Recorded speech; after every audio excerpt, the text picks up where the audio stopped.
Shalom saudaraku yang dikasihi Tuhan Yesus Kristus, puji Tuhan. Hari ini kita diberikan kesempatan kembali oleh Tuhan. Dan tentu ini adalah mujizat yang luar biasa, kita dapat bersama-sama bersekutu kembali. Saudaraku yang dikasihi Tuhan, firman Tuhan menyapa kita dalam Markus kedua ayat yang ke-17 dalam program Resinan ini. Demikian firman-Nya. Yesus mendengarnya dan berkata kepada mereka, "Bukan orang sehat yang memerlukan tabib, tetapi orang sakit. Aku datang bukan untuk memanggil orang benar, melainkan orang berdosa." Saudaraku, Markus kedua ayat yang ke-13 sampai dengan 17 mengisahkan pertobatan Lewi yang mengikuti Yesus. Siapakah Lewi? Dia adalah seorang pemungut cukai yang dalam tradisi Israel, di mana ketika zaman Tuhan Yesus, mereka dipakai oleh Romawi untuk memungut cukai. Tetapi kalau kita mau lihat dalam perjanjian lama, mereka adalah orang-orang yang melayani rumah-rumah ibadah. Nah, saudaraku yang dikasihi Tuhan, dalam konteks ini, kita tahu bahwa pemungut cukai dianggap sebagai orang-orang kotor dan berdosa oleh masyarakat Yahudi, karena mereka bekerja kepada Romawi sebagai pemungut cukai. Sebab mereka memeras rakyat melalui pajak untuk kekayaan. Pemungut cukai juga dianggap sebagai pengkhianat bangsa, karena mereka adalah keturunan Yahudi tetapi mereka bekerja untuk pemerintah Romawi.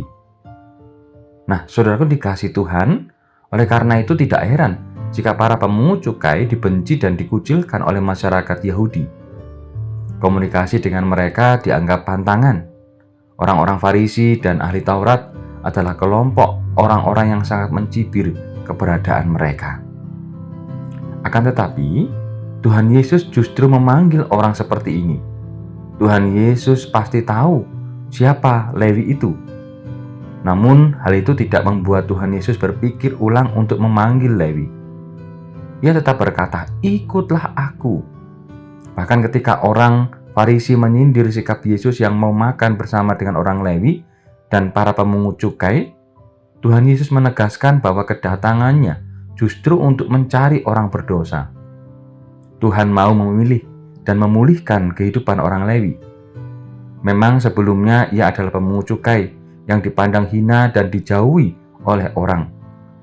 Namun setelah percaya kepada Tuhan Yesus, ia dipakai Tuhan secara luar biasa untuk menjadi penulis Injil Matius. Kita mungkin punya masa lalu yang buruk, yang membuat kita merasa tidak layak untuk mengikuti Yesus. Tetapi firman Tuhan hari ini mengingatkan kepada kita, seburuk apapun masa lalu kita, sehina apapun orang memandang kita, ketika Tuhan memanggil kita menjadi pengikutnya, percayalah bahwa Ia menerima dan memulihkan kehidupan kita.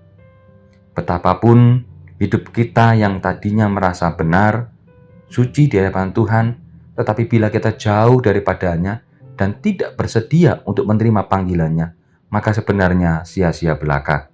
Maka mari saudaraku, kita mengikut Dia, mengikut Tuhan Yesus dengan bertobat seperti orang Lewi yang bertobat dan dipakai oleh Tuhan. Kiranya Tuhan menolong dan memberkati kita senantiasa. Amin. Mari kita berdoa. Tuhan, tolong kami agar kami sebagai orang berdosa Tuhan pakai dan Tuhan panggil untuk menjadi alat bagi kemuliaan nama-Mu. Inilah hidup kami, dalam nama Kristus kami berdoa. Amin.